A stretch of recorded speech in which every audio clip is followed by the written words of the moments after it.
আমার টেস্ট করতে হবে। কিসের টেস্ট? প্রেগন্যান্সি। কি? প্রেগন্যান্সিটা?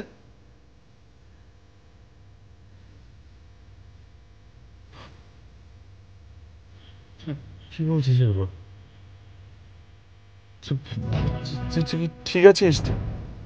I am sure result positive আসবে। হায় হায়,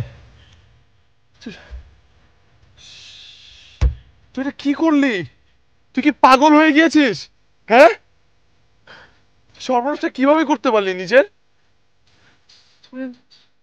তোকে না আমি কি করবো? আমি আমি ফুপাকে কি উত্তর দিব? তোর কেন কিছু বলার নেই? হ্যাঁ, এতদিন কন্টিনিউয়াসলি আমি ফুপার কাছে একটার পর একটা মিথ্যা কথা বলে গেছি তোকে বাঁচানোর জন্য। শুভকে শুভ্রা বলে কাটিয়ে দিয়েছি, কিন্তু আর কত? এইটা যদি ফুপা জানতে পারে তাহলে সে কতটা কষ্ট পাবে, তোর কোনো আইডিয়া আছে? আমি আপনার বাড়িতে আছি আজকে 13 বছর, তাই সব কথা কই।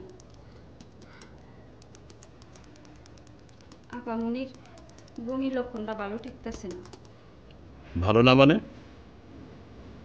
আপনি বুঝেন নাই? কি বুঝবো? সিরে, আপনি আমি কেমনি বুঝাই?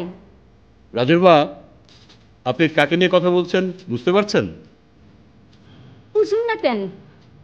আমাকে পোলা পাইছে, আমরা বুঝুন না? রাজুর মা, যান এখান থেকে।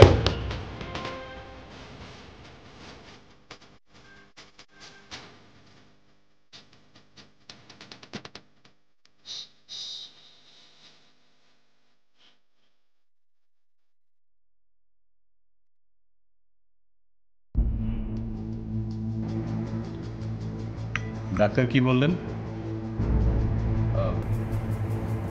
ফুপা তেমন কিছু না, ওই ডিহাইড্রেশন হয়েছে, মেডিসিন দিয়েছে, একটু রেস্ট নিতেও বলেছে। আসিফ, অর্পার চেয়েও আমি তোকে বেশি বিশ্বাস করি।